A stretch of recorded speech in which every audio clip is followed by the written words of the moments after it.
Some information, once learned, can never be forgotten. You will either have to suppress it or act upon it. You are about to discover the realities of various events that have transpired in our world, whether they are well known or concealed. The truth is now emerging forcefully, as if a dam of knowledge has burst. If you are someone who dislikes the truth, prefers to live in denial, and rejects understanding, it is best to move along and not waste your time with these videos. What you are going to see will promote you to reconsider everything you thought you knew. It will push your mind to the limits of awareness. So, if you aren't accustomed to engaging thought that might provoke reflection and change, please turn off this video. This content is not for you. This channel believes in the one and only true God of the Bible and aims to reveal the falsehoods surrounding the Word of God.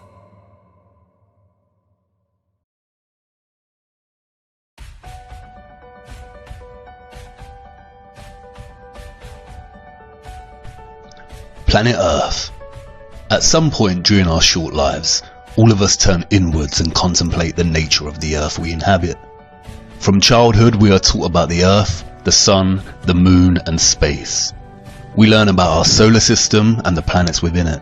We learn about the Milky Way and the infinite vastness of space. And we accept these teachings as fact and go about our busy daily lives. One day, I decided I wanted to know more about our world and universe. I wanted to know everything, so I started digging. But straight away, I started to bump into things that made me stop and think, here are a few of those things. Did you know that our spherical Earth is spinning in space at a rate of over 1,000 miles an hour? And that the Earth rotates the Sun at over 67,000 miles per hour, causing us to hurtle through the Milky Way galaxy at over 500,000 miles per hour?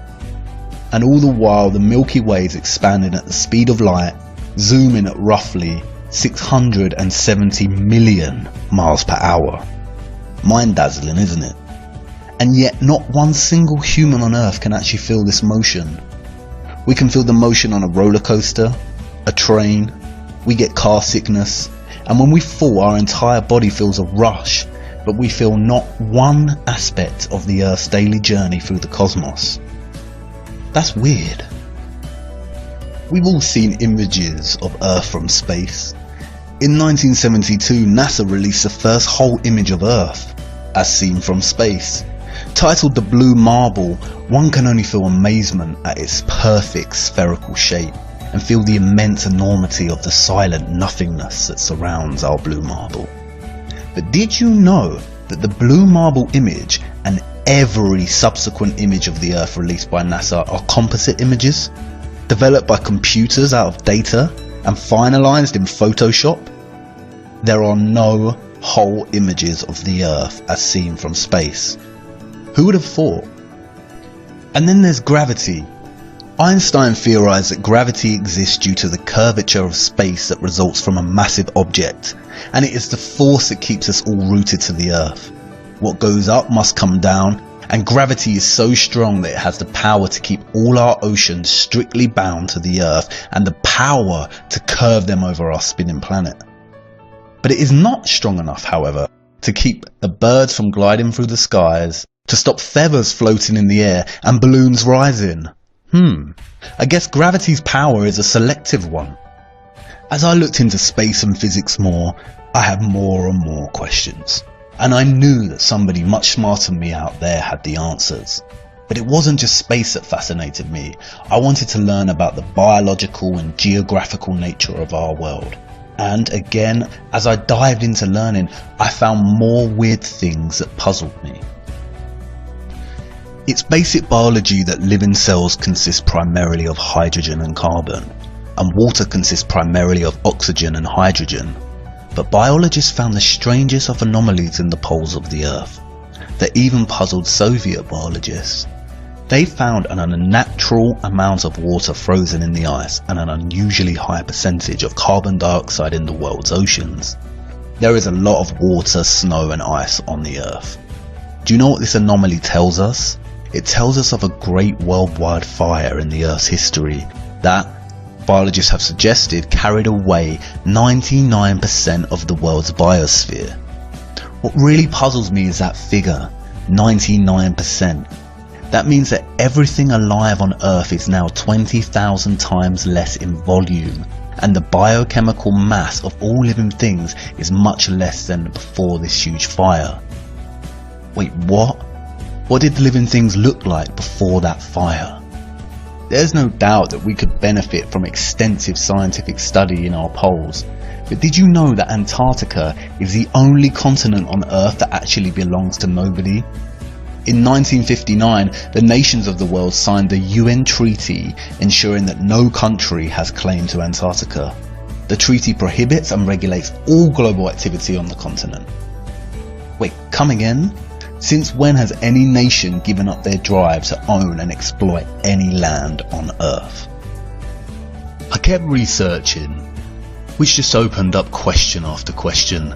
Some things just didn't make sense to me, and it seemed that many pieces of the larger puzzle were missing or just unanswered. And then I stumbled on something so ridiculous and absurd, I did not know whether to laugh or become angry. Meet the Flat Earth Society, a group of like-minded individuals that hypothesize that the Earth is not actually a globe in a vast and evolving universe, but a flat and stationary plane. At first I thought it was a joke, or some kind of vigilant, religious and creationist denial of scientific advancement. Humanity lived in the dark ages for years, and we finally have objective, progressive science advancing our understanding of this great mystery, and flat earthers think it's okay to promote such anti-scientific theories. Nonetheless, I thought I'd check it out before dismissing it completely. In fact, I just wanted a good laugh and some entertainment to keep boredom at bay. But, you see, despite all my skepticism and desire to debunk and ridicule these flat earthers, what I found was nothing short of astonishing. I had finally found something that challenged my scientific understanding of the world, not just with theory, but also strong scientific evidence. I want to share this with you.